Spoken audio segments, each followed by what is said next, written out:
Hello, everyone at Frensham High School. I am Alistair Humphreys, the author of The Boy Who Bite the World book you've been reading. Thank you very much for reading my book. I hope that you're enjoying it. And thank you for sending me so many brilliant questions. I've got them here on my computer.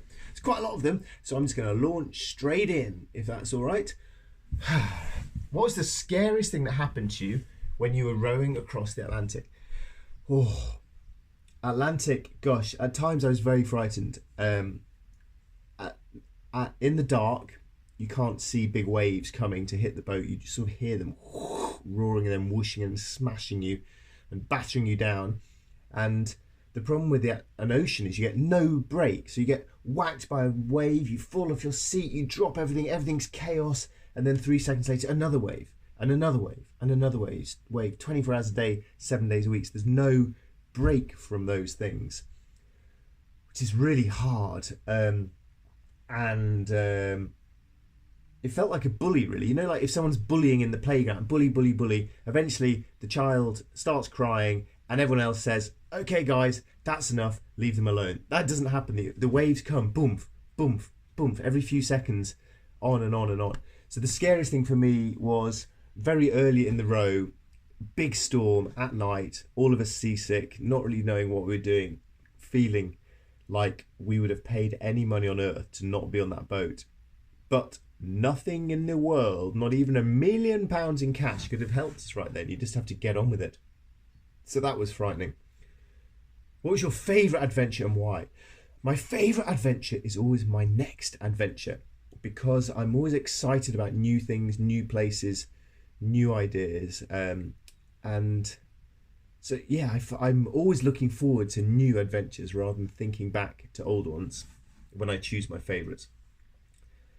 My most challenging adventure, I think I'd choose the Atlantic for the reasons I just outlined. It was only 45 days long, but I found it really, really hard. Could any child go on a micro adventure, and are the summer micro adventures better for some children than others? Yes, any child, even any adult. Children are awesome at adventures. Children like doing new things. They like running around. They like being physical and active and trying new things, and they're curious and they want to learn new things. They've got a good growth mindset. The problem isn't children. The problem are adults. Adults are so boring, so lazy. They don't climb trees or jump in rivers or go up hills. So children can do any of this stuff. Don't you worry about that. But you're right, some micro adventures are better for some children than others. And that's true for big adventures and adults and all sorts. So the thing to do with a micro adventure is to think about all the things you want to do and all the things you can do. And don't be put off by the things that you can't do or the things that you don't want to do or that seem too scary for you. Focus on the things that you can do and you want to do and go do those. And then little by little, you'll get more confident and do more things and bigger things, perhaps, if you want to. Most physically challenging adventure was maybe pulling a cart. You can see it on my roof of my shed. Can you see this?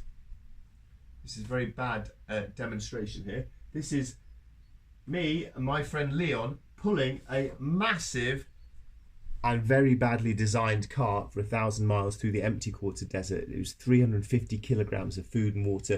It was really physically tough. If you want to know more about that, have a look on YouTube. The film's called Into... what on earth is it called?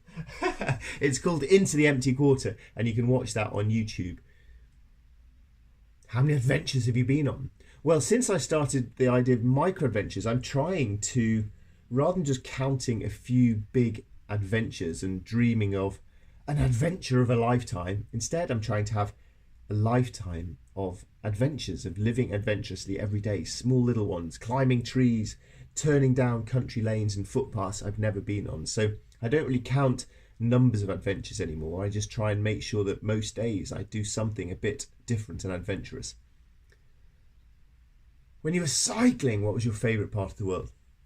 Well, that's a really hard question, but because I have to give an answer, I'm going to choose Patagonia, down at the very southern tip of South America. It's so wild and beautiful and rugged down there. I loved 6 months cycling through that part of the world. It was amazing.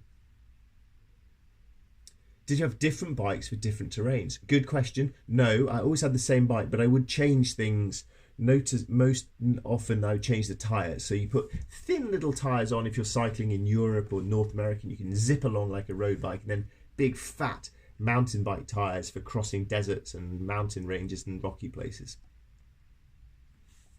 What's the hardest thing about rowing the Atlantic? Seasickness. 10 days of seasickness. Puking almost every meal I had when you desperately need the energy. Although actually maybe the hardest thing was not getting enough sleep. You sleep for 2 hours, then wake for 2 hours, and sleep for 2 hours, and wake for 2 hours, even through the day and then night, and you're rowing and you're so exhausted. Or maybe actually it was the sore bottoms, because you get incredibly sore bottoms sitting down rowing all day, and then rubbed with salt water you get these horrible sores and blisters on your bum, and it's disgusting and painful and agony. Yeah, there are quite a few hard things about that. What equipment did you need? Well, what equipment? I can't really answer that because that's for so many. Every adventure has different equipment. But one thing I would take every equipment for every adventure: a pen, a notebook, a map. What other visual aids can I see? And a nice cup of coffee to have in your tent at night. What inspired you to go on adventures? I started going on adventures because I loved reading books about adventures. I've got loads of books here of adventure, people who did mad things. I've got photos on my roof. This is if you Google Shackleton and Elephant Island, this is one of the most amazing adventure stories ever, that James Caird going off to try and rescue their mates. So yeah, reading adventure stories. And then that then got me to write this book, Great Adventures, which is all my personal adventure heroes who inspired me to go and do adventures. So it's reading books that inspire me. Do you enjoy your career? Oh man, I am so lucky. I have found something that I really love doing. I've found something that feels useful and worthwhile and a tiny bit important to do in the world. It pays me enough money to live fine and not be too worried about money. And I basically get to spend my days in my shed writing books, drinking coffee, going on adventures, writing books. I love my career. I'm so lucky.